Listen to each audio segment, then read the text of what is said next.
Welcome to this week's podcast of Kicking It with Kidneys with your host, Cindy Barclay. Hey, Cindy, take it away. Hey, y'all, and we are back. Now, many people struggle with the challenge of physical fitness. The most common obstacles are time, physical space, and initiative. They have busy schedules, family responsibilities, unsafe environments, and a general disinterest in strenuous activities has led to an increase in preventable illness. Today, our time is dedicated to identifying simple solutions to increase physical activity and discussing barriers to physical health, specifically to communities of color. So, welcome back to Kicking It with Kidneys, a forum to discuss important topics for historically suppressed voices within communities of color. Our KIWK team is back in the house. We have BJ Simone, Maria Jimenez, and of course, Rita Williams. So BJ, what is the word on the street? Well, I'm going to start off with a statement that Maria made in one of our episodes. The struggle is real. So on today's topic, there's a lot of debate out there about how much exercise, if we should exercise, how much time, what's good, what's bad. So let's take a listen. Exercise is one of the goals of Michelle Obama's Let's Move initiative. A youngster who develops diabetes in his teens may need a kidney transplant by the time he's 30. Health experts recommend that children get an hour of active exercise daily, but that's difficult, with American kids spending 7.5 hours watching TV or playing with electronics. So let's move. And I mean literally, let's move. Being physically active, for one, it helps you with your confidence and your self-esteem. So establishing right away, maybe going on a walk, it's something that you can do with your friends, it's something that you can do with your family. It helps your whole entire social network be active as well. It gives you the opportunity to maybe even interact with people in a way that you haven't before. We all know that exercise can tone our bodies and make them healthier, even more attractive. But did you know it can also improve your sex life? I don't like to exercise, but what I've discovered when I exercise, I feel better.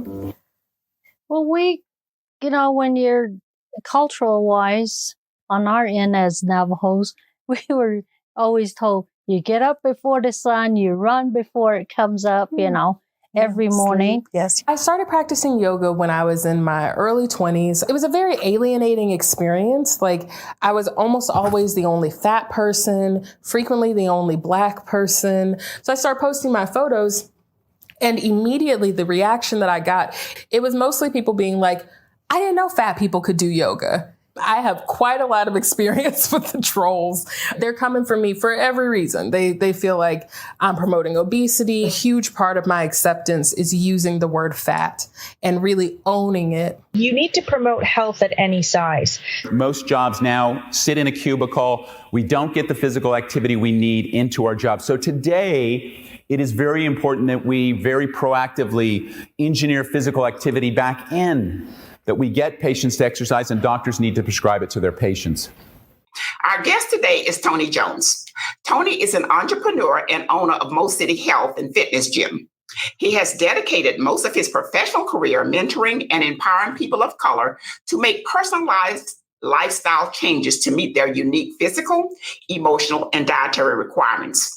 He is a health activist and believes that one's first responsibility is for the need of one's own community, because it can create the necessary conditions for people to take control over their own lives when others cannot or will not act on their behalf. Tony believes that most folk do not recognize the difference between physical versus emotional hunger, meaning that we don't live to eat, we eat to live. And he also says we place no value on the essential role of exercise. So we fall prey to generational propaganda that has resulted in unhealthy people that contributes to premature death within communities of color. Wow. Welcome to Kicking It with Kidneys. Tony Jones, tell me a little bit about yourself. Well, my name is Tony Jones, as you stated. I've been into training. This is my 24th year in training.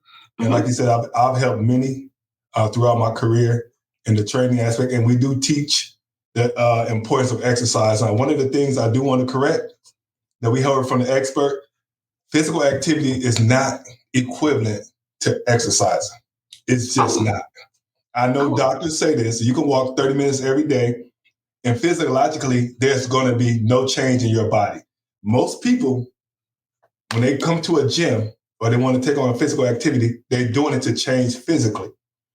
Moving is not equivalent to exercise. Well, what about those 30-minute walks that tell you if you walk 30 minutes a day, that it's going to create and, help with cardiac problems and et cetera, et cetera. So I can't expect that if I'm walking 30 minutes a day that I'm going to have some body change. There will not be body change, but there is some positive in the walking. But those are the things that we can see. Okay, hypothetically, if your blood pressure is 220, if you start working and eating right, your blood pressure could drop down to normal, but that's not something that we could see. So it's not motivating. Okay. What makes people continue is motivation.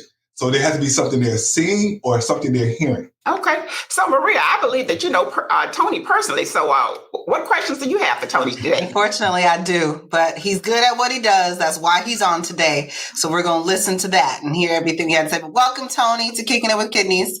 My first question for you today is, what are the benefits of being physically active and how does that help minority communities? One of the greatest things that it does, it improves your overall health. Our health is the one thing that God gave us, and he only gave us one of those. And we should always take it personal and serious that we take care of the health. Some of the other things that it covered that we don't talk about, and the doctor did mention in that small clip, we need to start talking about mental health and depression and self-esteem. These are things that plagues a lot of people, especially people of color. Those are some of the necessities that we have to start covering because that's what hinders us. Depression, and now with all this social media, they're giving you this thing, okay, this is how you're supposed to look. I'm glad you're throwing that in there. Mm-hmm. Because what we shouldn't teach as health experts is to work out or exercise to look a certain way. Because if you take care of the inside of your body, the outside is going to change anyway. That's true.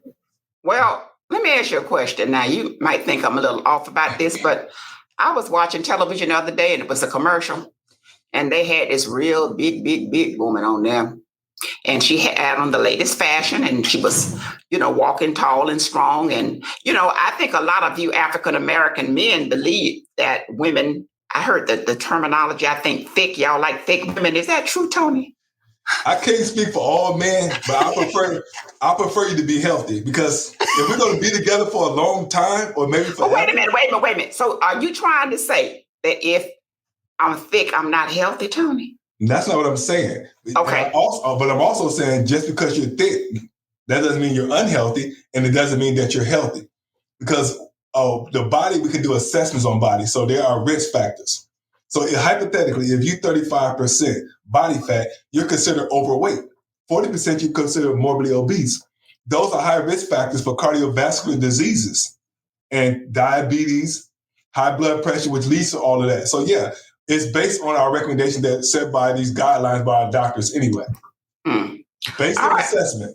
All right, BJ. Hey, Tony. Hey, how you doing? My question is, you heard the lady say on the clip, I hate exercise, and I think that's something that a lot of people share. So how do you motivate people to be physically active when everything inside them says, I don't want to do this?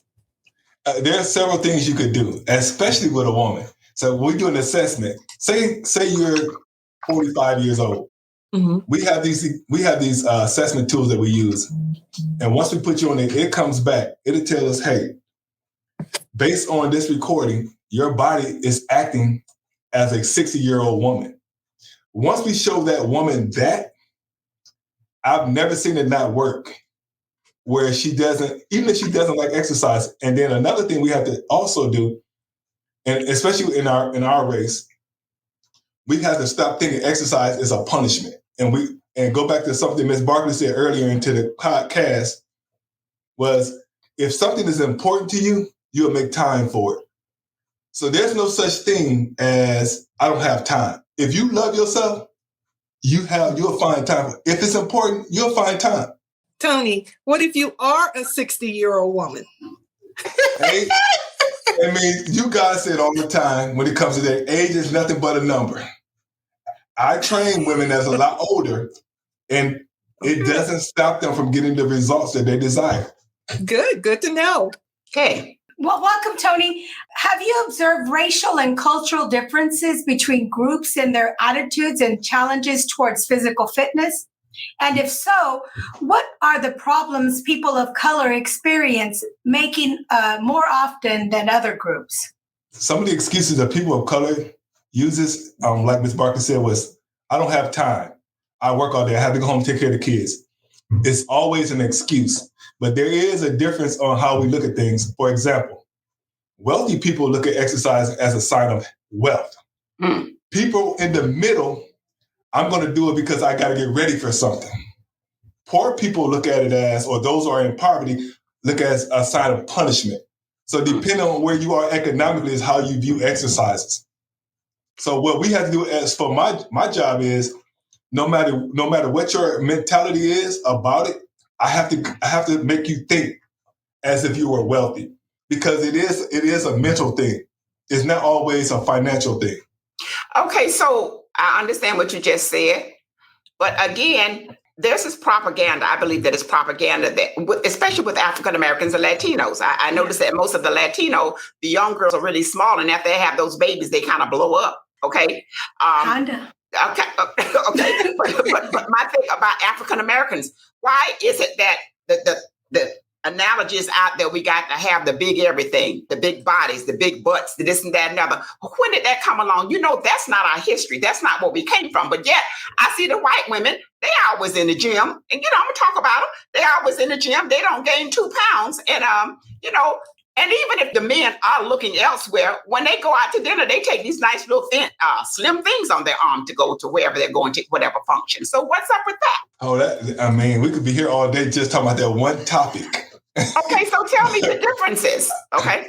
Well, one of the differences is if majority of things, statistics says 6% of African American women and men are overweight.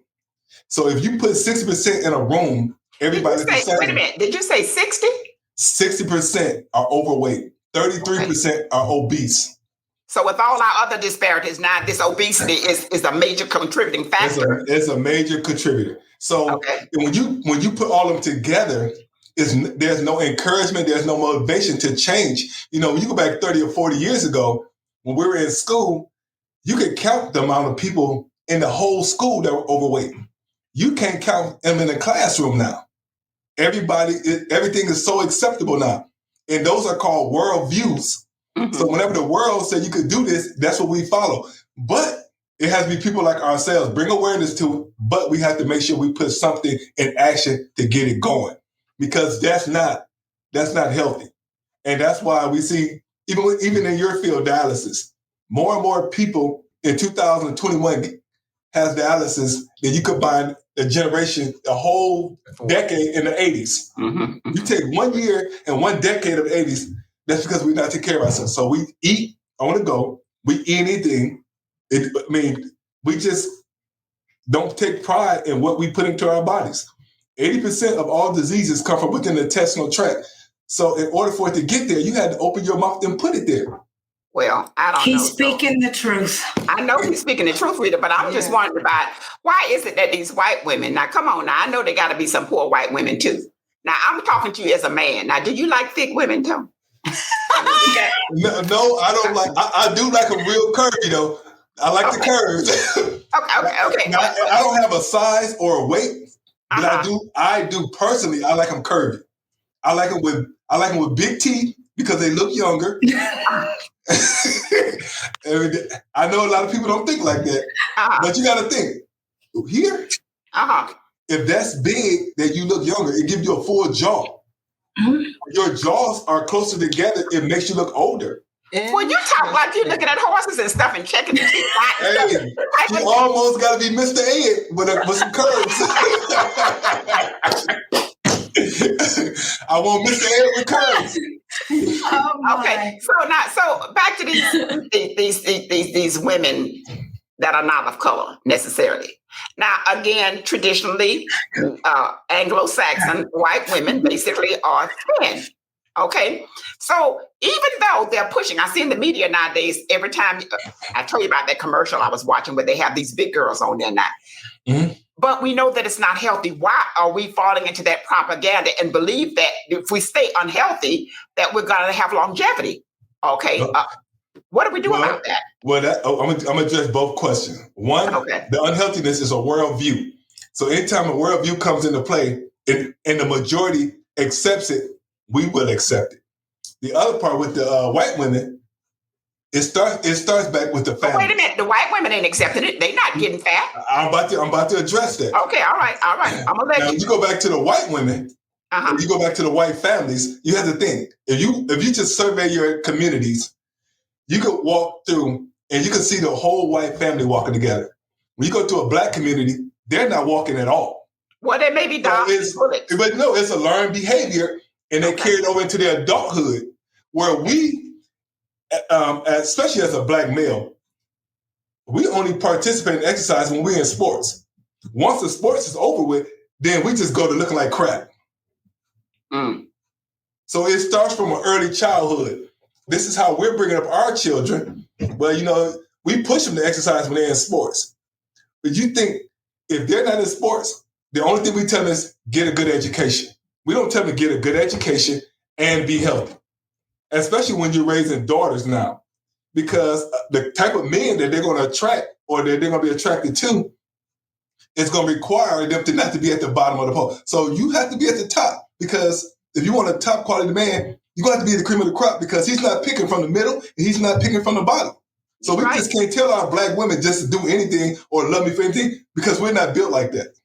Well, that's true, because I don't particularly want to see all them abs and stuff from a man, so I know he doesn't want to see it from me. I mean, I understand that. So what you're saying is that culturally, let me get this right. You're saying culturally, white women are trained to stay healthy, maintain that body image, yes. and we will accept anything? Is that what you're saying, that minorities or Latinos? No, I don't think he said that. What did he say, Rita? What did he say? I don't think so either. I don't think that's what he said. Okay, but what did he say? Speaking for a Latino woman, I know that once we have our children, like you said, we let ourselves go. Not everybody lets themselves go. Mm-hmm. I mean, but we do, a majority. We do, though, get involved in our children's lives, and they do overtake our lives, or we let them take over our lives, and we don't have time to go to the gym or take a walk or whatever, and we do spend majority of our time taking care of our families. Mm-hmm. But like you said, this is what we have to do, is put back into ourselves and take control again, our physical health and our mental health and our general well-being. But it's not like those minority women that are raising their children are just affecting themselves. They're affecting the children as well. Because you see the chunky mamas with the chunky daughters, the chunky sons, and it's like, wow. And you see how it is. But that is something that communities of color do need to work on. Absolutely. Yeah. All right. Maria, what's your next question? All right. Do you think that the images reflected in the media influence the way people see themselves? And how do you challenge obesity without being accused of body shaming? See, because I think we're going to get a lot of flack from this show, because I'm pointing out things that are just obvious. Okay. And that's what we but have to that's do. reality. I mean, It is reality. We have to get slapped in the face with reality to make the changes we have to make. I mean, it's not nice, but it's reality. Yeah. A lot of the things, okay, let's deal with the body shaming. Majority of us, well, we're speaking for the woman side first. From the teenagers, whether it's you're Latino or Black, most of these girls are on birth control. That contributes to weight gain. Our diets are poor. That contributes to weight gain. And then it's accepted because everybody looks like that. Mm-hmm. Now, we do have to address obesity, because we can show them that there is a health risk. We're not telling you that you have to be like this lady that we see on social media. And social media does play a big part. You shouldn't even get caught up with the social media. They have so many filters. I could take anybody and make them look good, I can take them and make it look small. We have to educate them, especially our kids. They said the average kid is sitting on their phone 4 to 7 hours a day during the school day. That's poor parenting. If you have that much time for your kid to be on a phone, you need to take an hour of your time and y'all need to go exercise. It's just an excuse. And we do have to point it out and we have to talk about it. And if someone's upset with us about pointing it out because we want you to live a healthier life, I can live with that. I agree. Well, I think it's something that you said at the very beginning of the program, Tony. It's a mindset, and we can't neglect that depending on where you are. And it's not all about economics in terms of your ability to be, right, but in terms of your mindset, yeah, I agree with you. And that's what it is. It's just all about renewing the mind.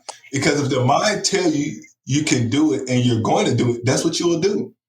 But if you keep sending doubt to your head, you're going to always, okay, I'll wait. We have to stop the wait game.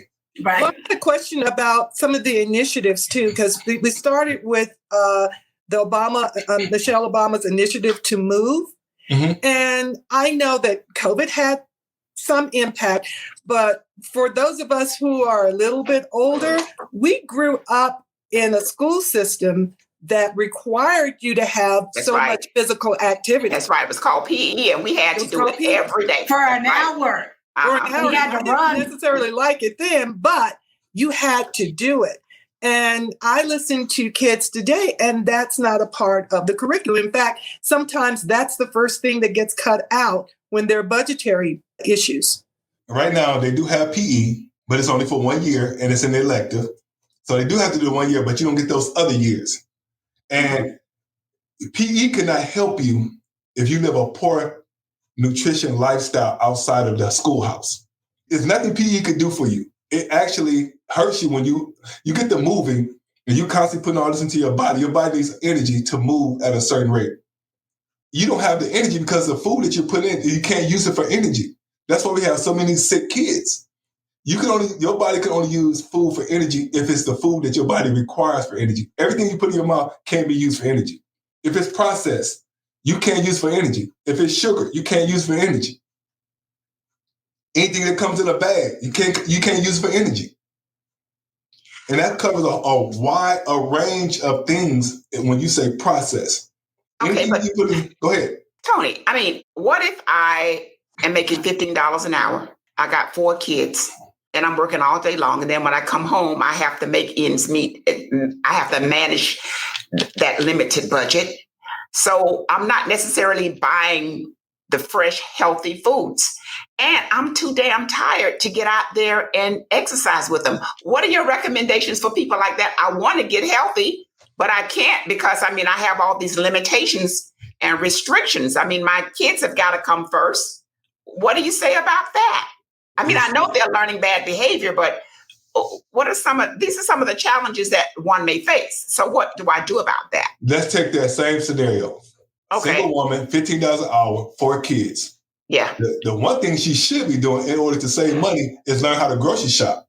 And she should cook in bulk. You got to think brown rice, beans, and that stuff is healthy for you. But what if the kids don't like the taste? Hey, you got to go back to old school. Who had choices? Yes. When the kids still have a choice. You were given. Exactly. And if you get hungry enough, you eat anything. You'll eat whatever. Exactly. Now, the problem is, as a parent, we give our kids too many choices. Then when they turn it down, we get upset. It's a learned behavior. And then the other thing to address with a woman in that position, she could take her 4 children with herself, take 1 hour at a time, and they can do a home workout together. And you're spending quality time together. That's bonding, you're exercising, and you're bonding. And now your kids are not distracted from the cell phones. So you're saying that's a perfect way to kind of bring that family unit together. It's easier for them to do. It would be easier for them to do that. And we talked before about families cooking together, fixing their meals together, like Tony said, in bulk and stuff. And that is getting the family back together and teaching them, hey, this is better than this. So yeah, I kind of like that idea about getting back to old family values about sitting down and eating dinner together, cooking dinner together and stuff like that. And think about this. In America so far, the bigger the houses get, the less time we spend together because everybody go to a different room. 40, 50 years ago, the houses were small. You had to watch one TV. You sat there with the family. So there was family time. We don't do that anymore. Because we don't do that. You're right. Look at your house. I don't even know where you at in your house when I come over there. You know what, Tony, don't be telling nobody to look at my house. I don't even want nobody to know I know you. Anyway, like I was trying to say, Tony, I mean, you are just awful, but I did lose weight. I do feel good, and I do look good. Okay. And you would I think there's a man that will want you now. Oh, no. Okay. You know what? Tony, I got another question for you. Let me ask you another question. Thank you. Okay. So what are realistic goals that the average person should try to achieve when starting an exercise program? Okay. The first thing you want to do, you want to start with small changes. Okay. If you're a soda drinker, you say, you know what? I'm not drinking 3 a day. I'm going to drink 1 today. Okay. Realistic. If you're eating potato chips, you know what? I'm not going to eat the potato chips this week. Okay. As you start practicing, you get better. It's easy to move away from that stuff. Now, the problem comes in when you try to quit cold turkey and you can't. Yeah. So now you feel like you're a failure. No, you got to take small steps. And if you keep practicing, eventually you're going to get to where you need to be, where you can eat healthy. And it's easy to say no on the holidays or during the week when you're at work. Because they promote unhealthy eating at work. That's true. So no more M&Ms? No more M&Ms. Darn it. Give it all the trick-or-treat candy. I know. I did. I brought them here. All right, DJ. Okay. Well, Tony, you're saying that, people are watching television but we do live in a technological age. So are there any apps or other resources that you would suggest to help the audience that's trying to get on the road to be more active? Yeah, you have YouTube. If you go on YouTube, you can find a whole workout every day. The thing about YouTube and the workouts, it's not motivating if you're not motivated. So I always tell people, hey, get with somebody that can get you kickstarted. Because if you won't get kickstarted, you're not going to do it. I don't care how many apps come up. You can go on YouTube all day and never run out of an exercise. Okay. But if that was the case, everybody would be doing it. It just doesn't work. So are you saying again, I'm going to speak to my age group. For our seniors, we go to the senior centers where they have activity programs and maybe community centers for families or what? Well, you can go there. It just depends on what you're going for. If you're already in shape, that's fine. But if you're not and you're trying to make changes physically, those places are not going to cater to what you want. Okay. Where do I go? Well, you have to go somewhere. You have to do your research based on where you live. Mm-hmm. Now, who's good at what I want? And you can find out by calling, doing interviews, going in, asking questions, doing references, or whatever it is that you have to do to find out what it is that you need. Okay, well, Tony, how will I know what I need? If I am a person who has done no exercise, I am starting from zero. I'm hearing this program and I'm listening to you and but I don't know what I want. Should I be trying to be fit? Should I be trying to, what am I supposed to know or want? What I would do personally, I would start asking questions. Okay, what is it? Why are you here? You know why you're here. Once you tell me why you're here, I can address why you're here. For an example, if you say, I haven't worked out in 25 years, I have high blood pressure, I'm not overweight, but I have high blood pressure. I know exactly what to do. Immediately, I'm going to bring you in and say, look, we have to change your diet. I got to put you 3 to 4 days of cardio training. And then I'll send you back to the doctor and let him check you because I can't take you off the medication. But through exercise, I've never trained anyone who had high blood pressure and it didn't change based on diet and exercise. What is the average cost to get someone to, like a professional trainer like yourself? What is the average cost to give, for someone to give you that advice? How much is it going to cost someone like a senior citizen? I mean, can they include it in the budget for you to kind of give them some directive? Well, most gyms, if you go in, they're kind of like consultations to get you on the right path, but they won't go as far as you need them to go in terms of changing. But they can give you enough information. And you got to think, when it comes to training, to be honest with you, it's just like everything else. A Ferrari is not for everybody. Mm-hmm. Everybody can't afford personal training. But the one thing everybody can do is exercise. So there's still no excuse. So you have to find places that have really, really great classes that can help you get to where you want to go. Because everybody can't afford training. And training is not for everybody.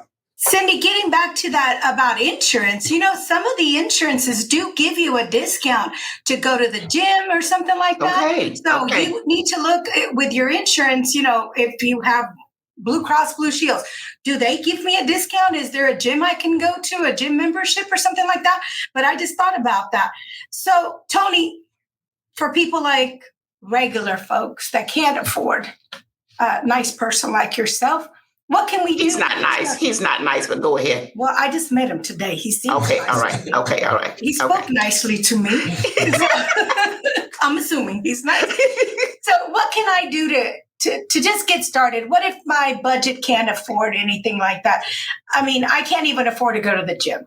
So now there's Rita. Now there's no such thing as I can't afford a gym membership. That doesn't exist. Is there a $10 gym membership somewhere? Yeah, you have $10 membership always at 30, 40, 50, 100. So that doesn't exist in the real world. Okay. Because we know that when you spend money on junk food, you have to Tony, have you been reading my diary? Oh, I know not you, Rita. I know other people like you, but not you. So we have to learn to prioritize and redistribute where our money go. The second part to that is you have to find a gym that offer classes that will get you to your goals without charging you anything additional. Okay. Because everybody can't afford a personal trainer, but exercising is for everybody. So God designed the body. Moving. Yeah, God designed the body to move and do work. Not just move, because that's a word that we throw around all the time loosely. Mm-hmm. Oh, we just got to move. No. You got to move and you got to do work. The same thing you do with Adam. I had the first part. Yeah, you had the first part. We're going to get that second part right too. Great advice. Okay, so BJ, what are some of your final thoughts? And tell us a little bit about the show. Well, my final thoughts became very clear. No excuses. None. Tony's preached. There are no excuses. As far as the show is concerned, we are so grateful for the people who have made comments, and we want you to continue to make those comments. We are going to respond to everyone. If you have questions, we can funnel those questions to our guests that we've had, and I'm sure Tony will be able to give us information if people need information. We thank all of our viewers, and we especially thank you, Tony. Thank you for having me. Rita.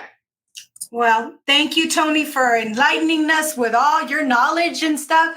So my thing is that I wanted to say is those who do not find time to exercise will find time for the illness. And we talked about that before. So let's get to moving. And what was the second part, Tony? Just not moving? Moving and work.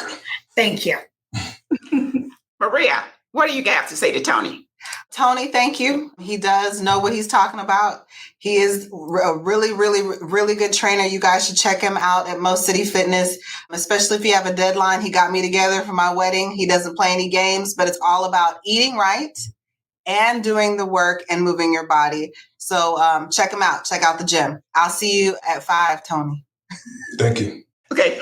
Now, Tony, what are some of your final thoughts? But before you give me your final thought, I had a cousin one time, and I had a girlfriend, and she was kind of thick. She was a little on the thick side. And so I said, but she's cute. He says, she may be good to look at, but I'm going to have a hard time picking her up. Okay. So, I mean, I understand.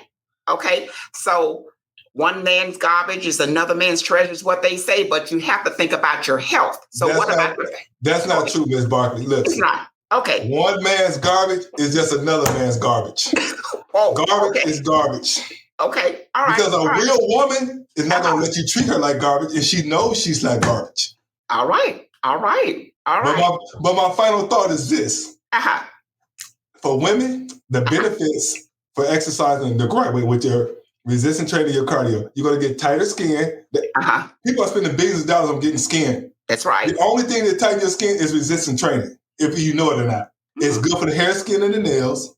Okay. And posture and the physique and imaging. For a man, the benefits are, you could be attractive, but let's talk from a sexual standpoint. the less body fat you have, you got to think of just an erection itself is nothing but a blood flow. So if you have clogged arteries and stuff, the blood flow is not there. So the sex doesn't last long.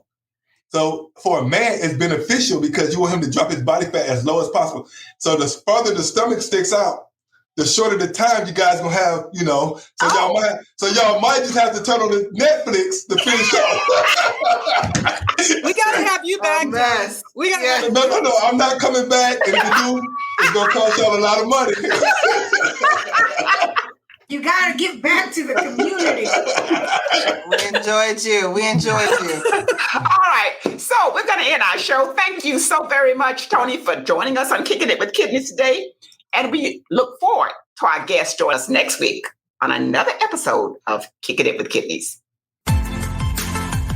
Well, that's it for today. Thank you for listening to Kicking It with Kidneys with your host, Cindy Barclay. See you next week. The views expressed on this podcast are educational and opinion-based. These are not medical doctors. Be sure to catch us on social media on our website, kickingitwithkidneys.com, also on Instagram, Facebook, and YouTube.